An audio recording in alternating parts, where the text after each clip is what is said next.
Okay, so what was the point? What was it?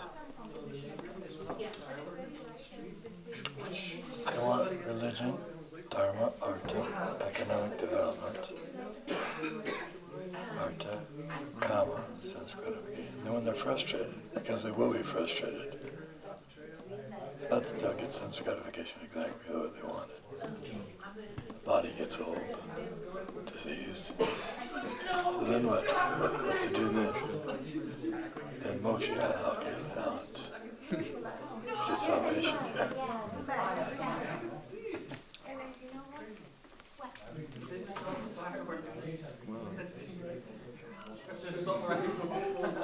Artha, kama.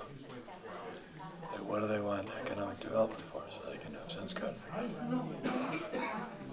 So if they can get sense gratification without going to religion, then they skip religion. Now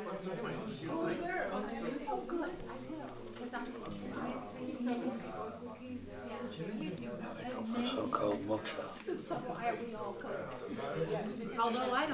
Imagine yourself as being the universe. Believe me. I'm everything. I'm God.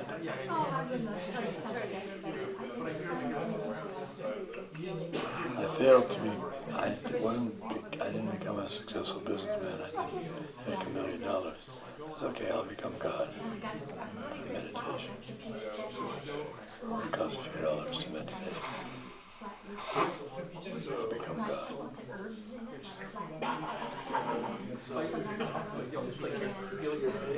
In the Vedas, the above-mentioned 4 activities are prescribed in a regulated way, so that there will not be any undue competition for sense gratification. But Srimad Bhagavatam is transcendental to all these sense gratificatory activities. It is purely transcendental literature which can be understood only by the pure devotees of the Lord, who are transcendental to competitive sense gratification.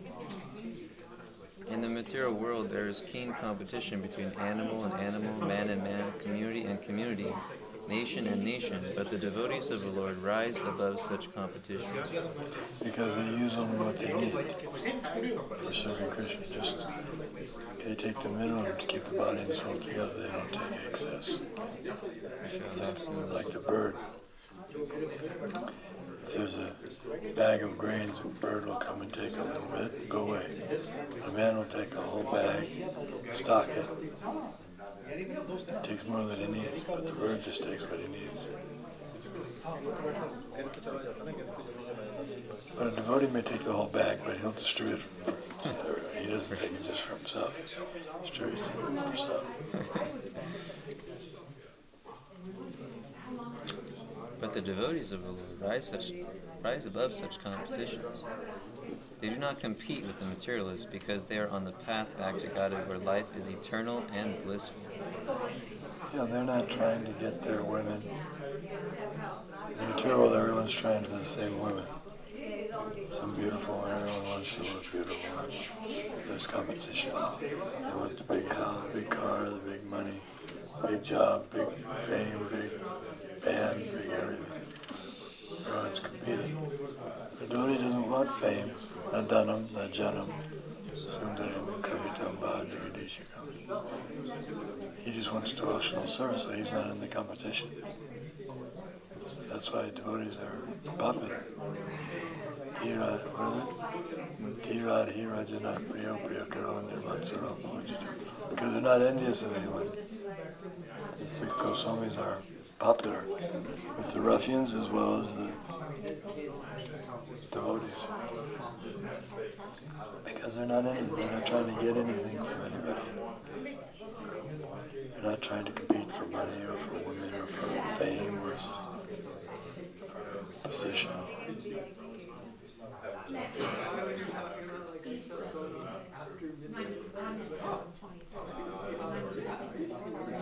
Such transcendentalists are non-envious and pure in hearts. In the material world, everyone is envious of everyone else, and therefore there is competition.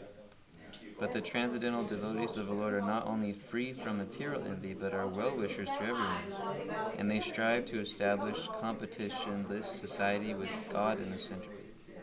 If God's in the center, there's no competition to see who's going to be the number one. Everyone accepts Krishna as number one. No competition. Krishna is the supreme. We bring everything to Him, His pleasure.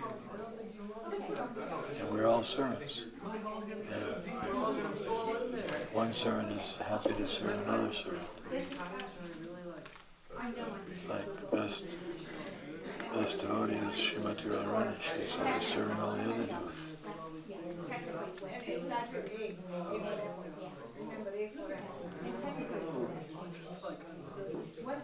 But the transcendental devotees of the Lord are not only free from material envy, but are well-wishers to everyone, and they strive to establish a competitionless society with God in the center. The contemporary socialist conception of competitionless society is artificial, because in a socialist state there is competition for the post of dictator. From the point of view of the Vedas, or from the point of view of common human activities, sense gratification is the basis of material life. There are three paths mentioned in the Vedas. One involves fruitive activities to gain promotion to better planets. Another involves worshipping different demigods for promotion to the planets of the demigods. And another involves realizing the absolute truth and his impersonal feature and becoming one with him. The impersonal aspect of the absolute truth is not the highest. Above the impersonal feature is the Paramatma feature. It's competitionless in one sense, but in another sense it's not. You automatically say everyone's equal. But you're trying to be God, which is competition with Him. And it's not possible to become one with Him, equal with Him. So it's not perfect. It's got its flaws. It's a flawed system.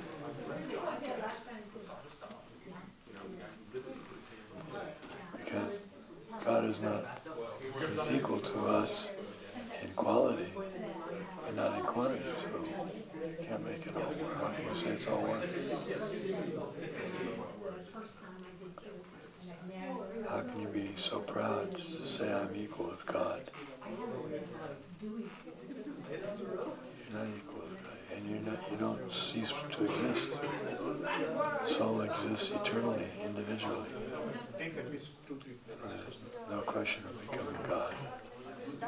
Tvevaham jatanasham tam neme jananivam jaivanam vishimak sarvivayam atarpanam.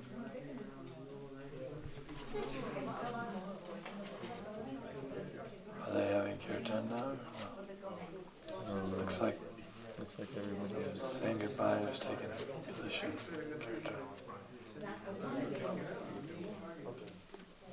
What's the next on the You agenda? can pick it up tomorrow. You want to do it? We have a couple of guests. If you want to do a kirtan, we can do for maybe 10-15 minutes and then wind up. Meanwhile, we'll clean up everything. I did one earlier. So someone else, if they want. Prabhu.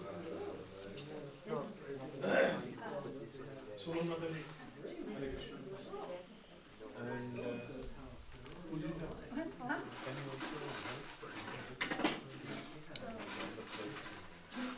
Super.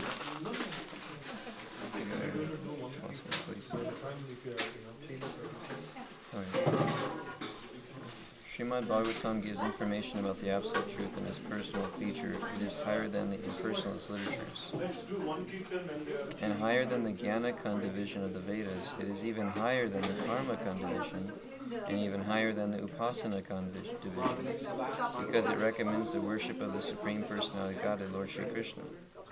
In the Karma Kanda, there is competition to reach heavenly planets for better sense gratification. And there is similar competition in the Jnana Kanda and the Upasana Kanda. The Srimad Bhagavatam is superior to all of these because it aims at the supreme truth, which is the substance or the root of all categories. From Srimad Bhagavatam, one can come to know the substance as well as the categories. The substance is the absolute truth, the Supreme Lord, and all emanations are relative forms of energy. Nothing is apart from the substance, but at the same time the energies are different from the substance. This conception is not contradictory. Srimad Bhagavatam explicitly promulgates this simultaneously one and different philosophy of the Vedanta Sutra, which begins with the Janmad Yasya Sutra.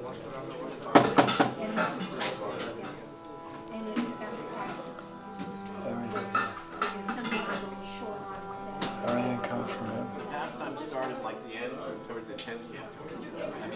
Since everything is him. He's the source of everything. So whatever there is, it's within him. Everything comes from him. There's nothing outside of it. Not that there was something and then he came from something else. He is the source of the Brahman. Brahmano hi pratishtaham. Brahman comes from him. All the material and spiritual worlds emanate from him.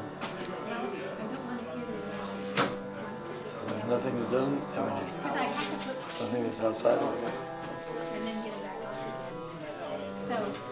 He's within everything and then again he's outside of everything. Right? Ishapanishad. What's that?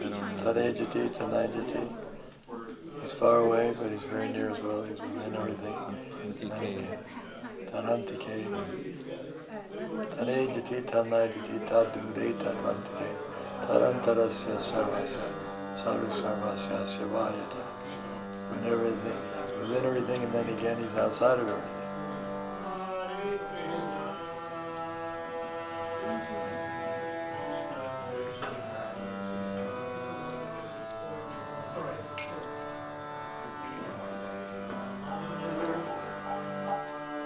Kirtan.